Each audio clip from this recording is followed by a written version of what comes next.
ఉన్న బంగారాన్ని విడిపించి ఆ రోజు ఆన్లైన్ రేటుకే మేము కొంటాం. Sharma gold company. Welcome to అందమైన జీవితం.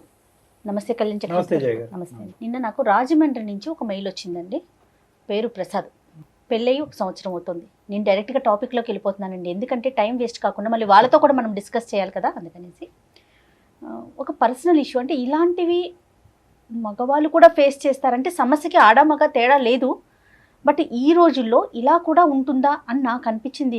కళ్యాణ్ గారు నెంబర్ ఇచ్చారు, కాల్ చేసేస్తానండి డైరెక్ట్గా. తప్పకుండా.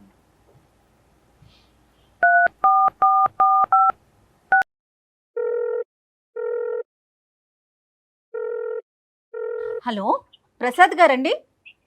అవునమ్మా. నేను జయానండి, అందమైన జీవితం ప్రోగ్రామ్ నుంచి కాల్ చేస్తున్నాను. మీతో మాట్లాడొచ్చా?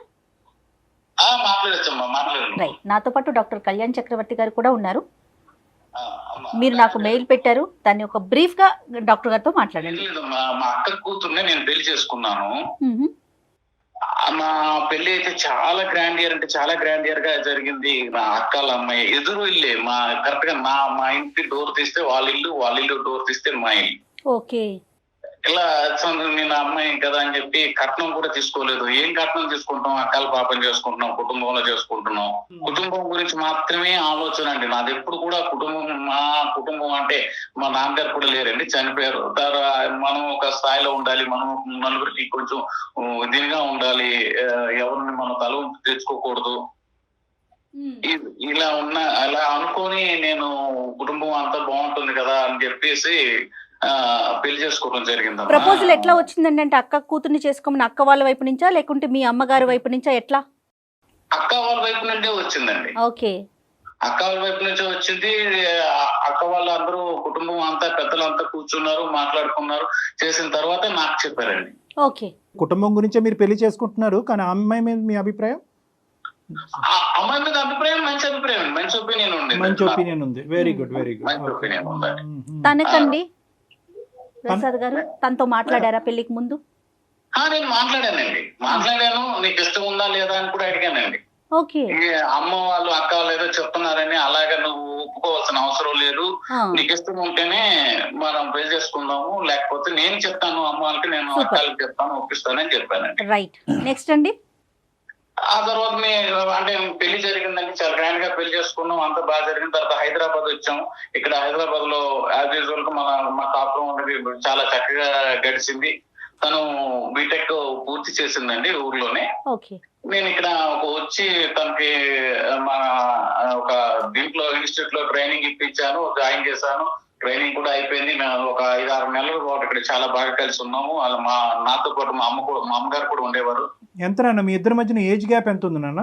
ఒక 6 ఇయర్స్ ఉంటుంది సార్. 6 ఇయర్స్. Okay, okay. చిన్న చిన్న కంపెనీలో ఇంటర్వ్యూస్ వస్తే నాకు యాక్చువల్ గా చిన్న చిన్న కంపెనీకి పంపించడం ఇష్టం లేదు. ఓకే. పూణేలో వచ్చిందండి జాబ్. ఓహోహో. ఓకే. పూణేలో జాబ్ వచ్చింది. సరే ఏం చేస్తాం, మనకి ఇంకా తప్పదు. అంటే మంచి కంపెనీ కోరుకున్నాం కదా, మంచి కంపెనీ కోరుకున్నప్పుడు ఇలాంటివి సహజంగా జరుగుతుంటాయి అని చెప్పి మేము కూడా అనుకొని అక్కడ ఒక 2 days తనతో పాటు ఉండి, తనకి ఇంకా మంచి చెడ్డలు ఏం కావాలి, తనకి ఆఫీస్ కి వెళ్ళడానికి ప్రాబ్లమ్స్ ఉన్నాయి ఏంటా, అసలు తను వెళ్ళగలదా అని అన్ని చూసి సెట్ చేసుకుని నేను మళ్ళీ హైదరాబాద్ వచ్చానమ్మా. ఓకే అండి. ఈ అమ్మాయి ఇంకా 10 రోజుల తర్వాత ఏంటి 10 రోజులైంది ఇంకా ఫోన్ కనీసం చేయట్లేదంటే, నువ్వు చేయాలా నేను చేయాలా అని అడిగింది. అదేంటి అలాగ అడిగావు, ఎవరు చేయాలి, నువ్వు చేయాలి నేను చేయాలి, అది ఎలాగా ఏం చేస్తున్నావు అనేసి అంటే, కాదు నువ్వు కదా చేయాలి అనేసి. సరే అని నేను దానికి సర్ది చెప్పుకొని మళ్ళీ నేను ఫోన్ చేయడం చేస్తుంది. కొద్ది రోజులు పోయినాక నా ఫోన్ అటెంప్ట్ చేయడం మానేసింది. నా ఫోన్ ఎందుకు అటెంప్ట్ చేయట్లేదు? సరే తను ఏదో బిజీగా ఉందేమో, ప్రాజెక్ట్ బిజీలో ఉందేమో, తనకు వర్క్ స్ట్రెస్ ఎక్కువ అవుతుందేమో అని సరే చేస్తుందిలే అని ఇంట్లో నా అమ్మతో అక్క తన మాటలు తను ఫోన్ చేస్తుందని అడగటం ఇవన్నీ జరిగినాయి. అయితే నేను 2 సార్లు అయినాయి ఫోన్ చేయట్లేదు అనేసి అంటే తర్వాత నేను అక్క వాళ్ళకి చెప్పాను, ఇలాగ నా ఫోన్ ఎత్తట్లేదు. లేదురా తను ఏదో బిజీగా ఉంటుంది, నా ఫోన్ మాకు ఫోన్ చేస్తుంది కదా, మాట్లాడుతుంది కదా అని చెప్పేవారు. సరే అనుకున్న తర్వాత ఇలాగ మళ్ళీ ఫోన్ రీచ్ అవ్వట్లేదు. ఎప్పుడు రీచ్ అవ్వకపోయేసరికి నేను తన ఫ్రెండ్ ఫోన్ నుంచి నాకు ఒకసారి ఫోన్ చేసింది అనమాట. అక్కడ జనరల్ గా తన ఫోన్ కి సిగ్నల్స్ ఉండవు ఒక్కోసారి, అక్కడ ఉండకపోతే వేరే వాళ్ళ ఫోన్ పక్క ఫోన్ నుంచి చేయడం కానీ ఇలా చేయడంలో ఈ నెంబర్ కూడా పెట్టుకోండి అని చెప్పారు. నేను ఆ నెంబర్ కి ఫోన్ చేశాను. ఎందుకు 2 రోజులైనా ఫోన్ కలవట్లేదు ఏంటా, తన అమ్మాయి నాకు చెప్పడం ఏంటంటే, లేదు అంకుల్ తను హాస్టల్ మారిపోయింది. అంతవరకు నాకు తెలియకపోవడం, అంటే ఒక భర్త కావాలనివ్వండి, ఒక మగాడి కావాలనివ్వండి, తన హాస్టల్ మారిపోయిన విషయం నాకు తెలియాల్సిన అవసరం ఉందా లేదా మేడం? బేసిక్ కమ్యూనికేషన్ అది బేసిక్ కమ్యూనికేషన్. ఇంకా అతను మాట్లాడటం, అక్కడ నుంచి కొంచెం మాట్లాడటం కూడా అంత కరెక్ట్ గా లేదు. నాకు ప్రాపర్ గా తన నుంచి ఏ ఇన్ఫర్మేషన్ లేదు, ఏం ఒక రెస్పాన్సిబిలిటీగా బిహేవ్ చేయట్లేదు తను. సరే ఏదో సర్దుకుపోతాం అనేసి నేను కొంచెం ఇదిగానే ఉన్నాను. మీ ఇంట్లో మనం సడన్ గా ఒక రోజు ఒక మెసేజ్ వచ్చింది నాకు, ఏంటంటే నువ్వు అంటే నాకు ఇష్టం లేదు, నేను నీతోని ఉండలేను. ఏంటి కారణం ఏంటి అనేసి అడిగితే సరే ఇంకా నా ఫోన్ రెస్పాన్స్ లేదు. పూణే వెళ్ళిన ఎన్ని రోజులకి నాన్న ఈ మెసేజ్ వచ్చింది మీకు?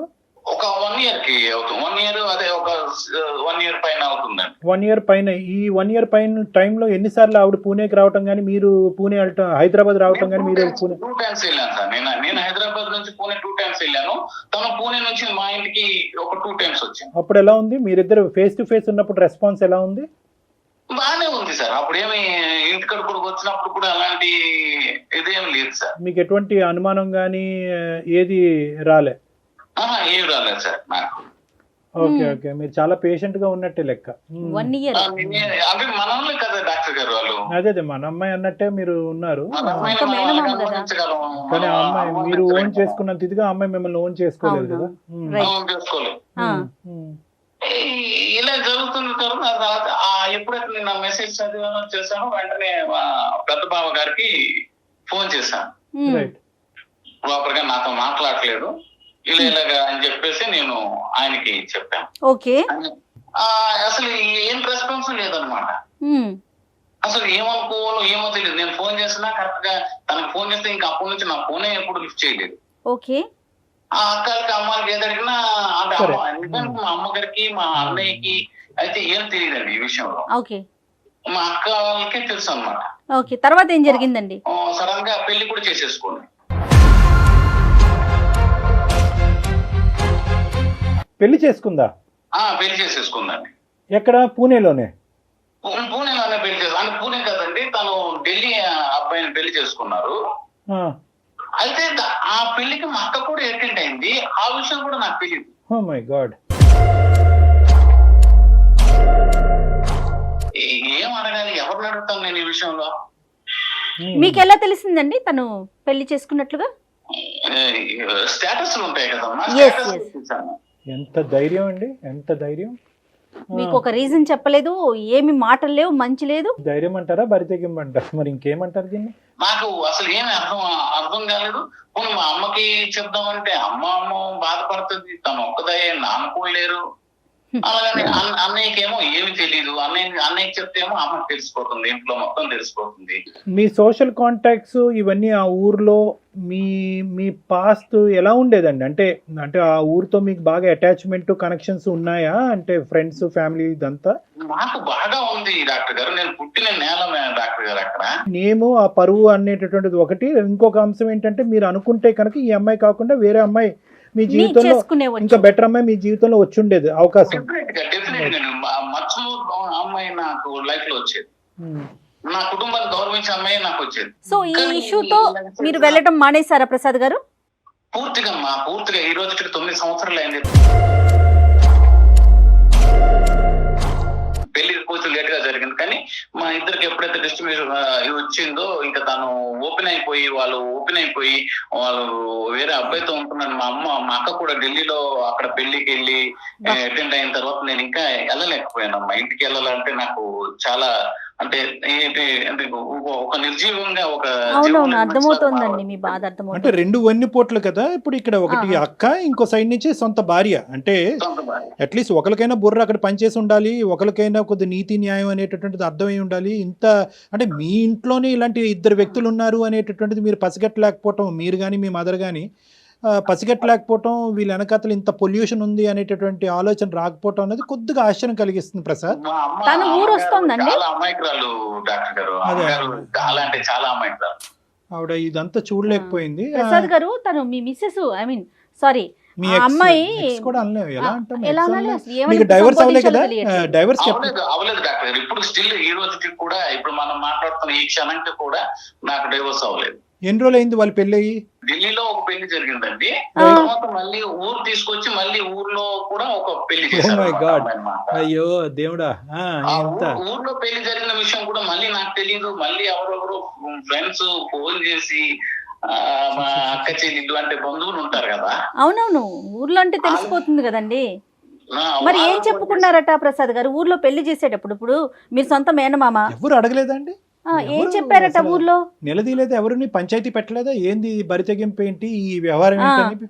ఊరికి కొంచెం దూరంలో వేరే పల్లెటూరు దగ్గర ఒక టెంపుల్ లో మామూలుగా పెళ్లి చేసేసి పెళ్లి జరిగిపోయిందని ఊర్లో తీసుకొచ్చి అందరూ పరిచయం చేశారు. మరి ప్రసాద్ ఏడి అని అడగలేదు ఆ, ఊరు అదే వాళ్ళు? కదా ప్రసాద్ ఇది. అడిగారు మేడం, అడిగిన వాళ్ళు అడిగారు కానీ ఏం అడుగుతారు ఇంకెలెక్టివ్ చేసినాక. అది కాదు ప్రసాద్, మీ తరపున మాట్లాడేటటువంటి ఊరు పెద్దలు ఒక్కరు లేరా? ఏమ్మా నీకు డైవర్స్ అయ్యిందా? ప్రసాద్ ఎక్కడికి అసలు- వెళ్ళాడు? ఆ ఊర్లో ఒక పేరు ప్రఖ్యాతి ఉన్నటువంటి ప్రసాద్ను వదిలేసి ఈడు ఎవడో ముక్కుమోహం తెలియని పెళ్లి చేసుకోవటం ఏంటి అనేది ఒక్కరు కూడా నిలదీసే అవకాశం లేదండి అక్కడ? ఒక క్వశ్చన్ కూడా రేస్ కాలేదా?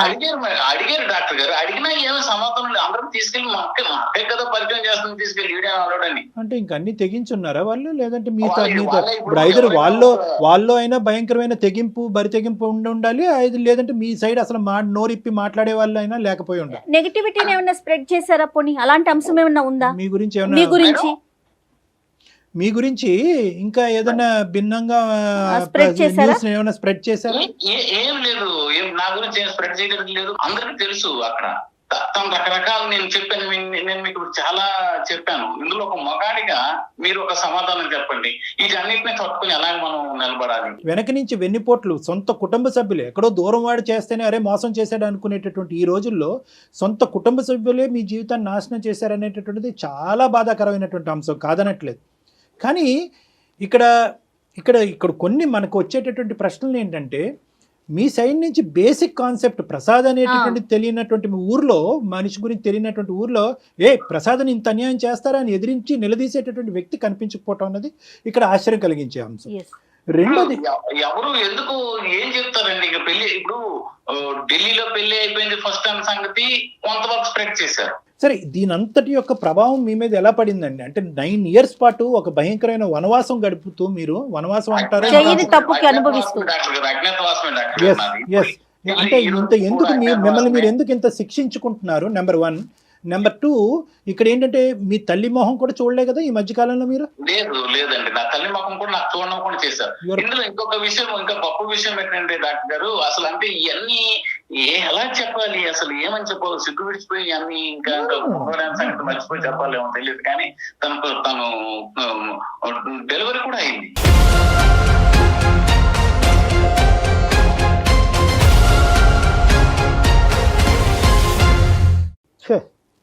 రీసెంట్ గా డెలివరీ అవుతూ తను ఇంట్లో ఉంది, వచ్చింది, నాకు తెలీదు. మా అక్కలేమో వచ్చి ఒకసారి ఫోన్ చేసి అరే అమ్మకి బాగాలేదు నువ్వు వచ్చి చూసిపోరా అంటున్నారు. కుటుంబంతో పని లేదు, బంధువులతో పని లేదు, సమాజంతో పని లేదు, ఆఖరికి చట్టంతో కూడా పని లేకుండా, అంటే ఎటువంటి ముందుకు వెళ్ళకుండా. కాదు డాక్టర్ గారు, ఇదే పని నేను చేస్తే, నేనే ఇంకొక మ్యారేజ్ ఇంకొకటి చేస్తుంటే ఈ సమాజం కానీ ఈ ల్యాండ్ ఆర్డర్స్ కానీ 10 కేసుల్లో ఇప్పటికి జైల్లో ఉండేవారు మీరు. అంటే 10 కేసుల్లో మరి ఎందుకు అంత వివక్షత చూపిస్తున్నారండి ఆడకి మగకి? ఆడలకే అన్యాయం జరిగిపోతుంది, ఆడలకే అన్యాయం జరిగిపోతుంది అంటారు కదండి. మనం వేసే స్టెప్స్ ని బట్టి ఆధారపడి ఉంటాయి కదా, మన రియాక్షన్స్ బట్టి కూడా ఉంటాయండి. అన్యాయం ఎవరికైనా అన్యాయమే, ఆడకైనా అన్యాయమే, మగకైనా అన్యాయమే. 9 సంవత్సరాలు అయింది కన్న తల్లిని కానీ పుట్టిన నేలని కానీ తాకలేదు. మీరు కట్టుబాట్లకి మీరు పెట్టుకున్నారు. మీరేదో బరి తెగించి వేరే అమ్మాయితో లేచి వెళ్ళిపోయినటువంటి పద్ధతిలో మీరు మాట్లాడారు. కాదు కళ్యాణ్ గారు, ఊర్లో ఎవరైనా అనుకోరు ప్రసాద్ ఇన్ని సంవత్సరాల నుంచి రావట్లేదంటే తనలో ఏ తప్పుందో అని అనుకోవటానికి అవకాశాలు మీరే ఇస్తున్నారు కదా ప్రసాద్ గారు. ఒకటి ఏంటంటే ఇక్కడ రిపేర్ చేయగలి, ఇక్కడ కాంప్రమైజ్ నెగోసియేషన్ అనేటటువంటి స్థాయి నుంచి ఇంకో లెవెల్కి వెళ్ళిపోయింది ఇది. ఓకే, నిజంగా అటువంటి ఆలోచన శైలి ఉండేటటువంటి వాళ్ళని ఈ మొత్తం అంశాన్ని ఒక పద్ధతిగా తీసుకెళ్ళి ఉండేవారు. ఇక్కడ పద్ధతి లేదు, మర్యాద లేదు, ప్రేమ లేదు, ఆప్యాయత లేదు, సమాజ విలువల మీద గౌరవం లేనటువంటి వ్యక్తుల మధ్యన అనవసరంగా మీరు అంటే ఇలాంటి వ్యక్తుల్ని ఎంతో కొద్దో గొప్ప అసెస్ చేయాలి. అంటే పాస్ట్ గురించి నేను మాట్లాడుతున్నానని పుణ్యమే కారం జల్లుతున్నట్టుగా మీరు ఫీల్ అవ్వద్దు. ఎంతో కొంత మన ఇంట్లో ఉండేటటువంటి మన కుటుంబం మన ఊర్లో ఉండేటటువంటి వ్యక్తుల్ని అసెస్ చేయలేకపోవటం అనేటటువంటిది ఇక్కడ ఏ ప్రధానమైనటువంటి అంశం. బి రెండో అంశం ఏంటంటే ఇక్కడ మీరు అస్సలు ఈ ఇష్యూ గురించి బాధపడుతూ మిమ్మల్ని మీరు హింస పెట్టుకుంటూ బాధ పెట్టుకుంటూ అవతల వాళ్ళ నుంచి వచ్చే సానుభూతి కూడా మీకు అవసరం లేదు. మీరు ధైర్యంగా తలెత్తుకుని ముందుకెళ్ళి హ్యాపీగా మీ ఊరు వెళ్ళి మీ అందరి కుటుంబ సభ్యులు డాక్టర్ గారు ఊరు నాతో పుట్టిన వాళ్ళు పెరిగిన వాళ్ళు అంతా అక్కడే ఉన్నారు డాక్టర్ గారు. ఏమండి మీరేం తప్పు చేశారండి ఇక్కడ? Simple straight forward. ఇంటికి వెళ్ళి వాళ్ళకి ఏ మొహం చూపిస్తాం డాక్టర్ నో ఏమండి ఇప్పుడు మీరు ఆ అమ్మాయి చేసినటువంటి తప్పుకి మీరు మొహం చాటేసుకుని ఉండవలసినటువంటి అవసరం లేదు. ఇది గుర్తుపెట్టుకోండి. మీరు ఎంత మొహం చాటేస్తే కనుక అవతల వాళ్ళు మీ గురించి అంత ఎక్కువ మాట్లాడేటటువంటి దానికి అవకాశం ఇస్తుంది. ఇప్పుడు మీ కుటుంబ సభ్యుల వరకు మీరు ఫోన్ చేసి మాట్లాడతారు, ఇలా జరుగుతోంది, ఇది జరిగిందని. ఊర్లో ఉన్న అందరికీ చెప్పలేరు కదా ప్రసాద్ గారు. ఒకటి నా అనేటటువంటి మనుషులను వదులుకుంటూ మిమ్మల్ని మీరు శిక్షించుకోవాల్సినటువంటి అవసరం లేదు. Point number 1. పాయింట్ నెంబర్ 2, మీరు ధైర్యంగా అక్కడికి వెళ్ళి మొహెత్తుకుని తిరిగితేనే అసలైనటువంటి ఉండేటటువంటి ప్రజలందరికీ కూడా అసలు మీరేంటి అనేటటువంటిది తెలుస్తుంది. నెంబర్ 3 ఏంటంటే మోస్ట్ ఇంపార్టెంట్, మా కొడుకు ఎప్పుడు మా ఊర్లో అడుగు పెడతాడు, ఇదేంటి కన్నటువంటి పెరిగినటువంటి ఊరిని వదిలేసి ఎక్కడో అజ్ఞాతవాసంలోకి వెళ్ళిపోయేటటువంటి అనుకునేటటువంటి మీ తల్లిదండ్రులకి ఒక సేదన ఇచ్చినటువంటి వాళ్ళు అవుతారు. సో మిమ్మల్ని మీరు ఇక్కడ శిక్షించుకోవటం అనేది ఆపేసేయండి. మీ గురించి మీరు సిగ్గుపట్టడం అనేది ఆపేసేయండి. ఎవరో చేసినటువంటి తప్పుకి మీరు సమాధానం చెప్పుకోలేనటువంటి భయంకరమైన పొజిషన్లో ఉన్నాను అనే ఫీలింగ్ తీసేసేయండి. First you have to come out of this depression. మీ ఏ ఆలోచనతో ఈరోజు మాకు చేశారు అనేది ఇక్కడ ప్రధానమైన అంశం. ఇక్కడ వాళ్ళని శిక్షించడానికి ఒక దారి ఉందా అని అడగటానికి గురించి అందమైన జీవితానికి కొంతమంది ఫోన్ చేస్తూ ఉంటారు. నా పరిస్థితి ఏంటి, నా ఫ్యూచర్ ఏంటి అనేటటువంటి దాని గురించి కొంతమంది ఫోన్ చేస్తూ ఉంటారు. నేను ఎవరికి చెప్పుకోలేనటువంటి బాధ కాబట్టి మీతో చెప్పుకుంటే నాకు కౌన్సిలింగ్ ఇస్తారనే ఉద్దేశంతో చేస్తాను. మీరు ఏ యాంగిల్లో చేశారు అనే దాన్ని బట్టి ఈ రోజు మా పరిష్కారం ఉంటుంది. శిక్షించాలి అనే ఉద్దేశం నాకు లేదు, నా కుటుంబ సభ్యులు అనుకుంటే that is totally up to you. కానీ ఈ రోజు ఏంటంటే మిమ్మల్ని మీరు శిక్షించుకుంటున్నారు. You're giving pain to yourself and to your own family, ఎవరో చేసిన తప్పు గురించి. సో ఎందుకంటే నేను ఎలా వెళ్ళి చూపెట్టుకుంటానంటే కనుక మీ అంతరాత్మను ఒక్కసారి అడగండి, మీరేం తప్పు చేశారన్నది. మీరేం తప్పు చేశారు ఇక్కడ? మీరు తప్పు చేయనప్పుడు మీ అంతరాత్మకి ఏ తప్పు చేయలేదనేటటువంటి భావం మీకు ఉన్నప్పుడు ఎందుకండి మీరు భయపడటం ఎందుకు, బాధపడటం ఎందుకు? బాధపడకుండా ఎలా ఉంటామండి? నేను నా కన్న తల్లిని, నా కన్న నేలని మర్చిపోయాను, నా తల్లిని మర్చిపోయాను, నా అన్నయ్యని మర్చిపోయాను, నా వదినని మర్చిపోయాను, నాతో కలిసి పెరిగిన వాళ్ళు, చదువుకున్న వాళ్ళు అందరినీ మర్చిపోవాల్సి వచ్చింది కదా డాక్టర్. మీరు ఫార్వర్డ్ స్టెప్ అయిపోతే ఇంకొక రోజు పెరుగుతుందండి. ఆ మర్చిపోయిన దాంట్లో ఇంకొక రోజు యాడ్ ఆన్ అవుతుంది. డెఫినెట్ గా మీరు ముందుకు అడుగులు వేయాల్సిందే కదా ప్రసాద్ గారు. మీరు పెయిన్ ఇంక్రీజ్ చేసుకోవాల్సినటువంటి అవసరం లేదు. ఇప్పటి వరకు మీకు ఇచ్చుకున్నటువంటి పెయిన్, మీ కుటుంబ సభ్యులు మీరు కలిగించినటువంటి బాధ పరోక్షంగా కానీ ఇండైరెక్ట్ గా కానీ డైరెక్ట్ గా కానీ ఇంక ఇక్కడతో దాన్ని స్టాప్ చేయండి. ధైర్యంగా ఉండటానికి మీరు ప్రయత్నం చేయండి. మీ కుటుంబ సభ్యుల మధ్యన ఉండటానికి మీరు ట్రై చేయండి. ఆ చుట్టుపక్కల ఉండేటటువంటి సమాజం, ప్రసాద్ అప్పుడు ఎలా ఉన్నాడు ఇప్పుడు కూడా అలాగే ఉన్నాడు, ఈ స్టిల్ అన్ ఎలిజిబుల్ బ్యాచులర్ అనేటటువంటి ఉద్దేశంతో ధైర్యంగా వెళ్ళి మీకు కావాల్సినటువంటి అమ్మాయి, మీకు నచ్చినటువంటి అమ్మాయి ఎక్కడో ఉండే ఉంటుంది, ఆ అమ్మాయిని పెళ్లి చేసుకోండి, హ్యాపీగా జీవితాన్ని ముందుకు కొనసాగించండి. ఇదైతే మాత్రం ఖచ్చితంగా నేను మనస్ఫూర్తిగా నేను చెప్పేటటువంటి ఒక సలహా సూచన. మిమ్మల్ని మీరు హింస పెట్టుకోవటం అనేది ఇంకా ఆపేసేయండి. మిమ్మల్ని మీరేదో తప్పు చేసినట్టుగా ఇంకా ఆ ఫీలింగ్ అనేది తీసేసేయండి. స్టార్ట్ అయ్యే ఫ్రెష్ లైఫ్. రైట్ అండి. Okay madam. You have 110 opportunities Prasad, 110 opportunities. గతాన్ని వదిలేసి ముందుకు ప్రయాణం చేయండి. మీరు చాలా ఈజీగా చెప్పేస్తున్నారు డాక్టర్ గారు, గతాన్ని వదిలేసేయండి. ఎస్, అంతే కదండి. అవకాశాలు ఉంటాయి. ఇప్పుడు ఈ ఉద్యోగం లేకపోతే ఇంకో ఉద్యోగం చేసుకోమా, అయిపోతామా? ఈ రోజు ఫుడ్ లేకపోతే కనుక రేపు కూడా పస్తులు ఉంటామా? రేపు ఒక అవకాశం ఫుడ్ దొరికితే కనుక ఆ ఫుడ్ తింటాం కదా. అలాగే ఇది ఒక అవకాశం తర్వాత ఒక అవకాశం కాబట్టి మీరు ముందుకు వెళ్ళటం తప్ప ఇంకో దారి లేదు ఇక్కడ. Okay, good luck Prasad. Complete గా అతను ఒక కోణంలో ఉండిపోయారు, ఒక యాంగిల్లో ఉండిపోయాడు. ఏంటంటే నేను నిజాయితీగా ఉన్నాను, నేను సిన్సియర్ గా ఉన్నాను, వీళ్ళు నన్ను మోసం చేశారు కాబట్టి వీళ్ళు ఎందుకు మోసం చేశారు అనేటటువంటి ప్రశ్న అడుక్కుంటూ అక్కడ ఉండిపోయాడు. కానీ ఇలా మోసం చేసేటటువంటి మనుషుల మధ్యనే మనం సమాజంలో ఉన్నాం కాబట్టి మనం ముందుకెళ్ళటం తప్ప ఇది ఆలోచించుకుంటూ ఉండకూడదు అనేటటువంటి యాంగిల్ అతనికి ఆలోచన అతనికి రావట్లేదు. అతను ఏంటంటే అతను హింసించుకుంటున్నాడు. ఏ స్థాయి వరకు హింసించుకుంటున్నాడు అంటే కనుక ఈ మొత్తం అంశానికి నేనే కారణం అనేటటువంటి స్థాయిలో ఆ ఇమాజినేషన్ లోకి అతను వెళ్ళిపోయాడు. సో కాబట్టి మనం ప్రసాద్ గారికి చెప్పేటటువంటిది ఒకటే, ఇప్పటికీ కూడా అతను సాటిస్ఫై అనిపిస్తుంది మనకి. ఏంటంటే ఈరోజు సానుభూతి కావాలంటే చాలా మంది సానుభూతి చూపెడతారు. అయ్యో ప్రసాద్ ఏంటి నీ జీవితం ఇలా అయిపోయింది, ఏంటి జీవితం ఏంటి నెక్స్ట్ అనేటటువంటి మాట్లాడేటటువంటి వాళ్ళు అతనికి కావాలి. అలా చెప్పేటటువంటి సలహా సూచన తీసుకుని అతను ముందుకు ప్రయాణం చేయాలి. రైట్ అండి. నమస్తే కళ్యాణ్ గారు. నమస్తే.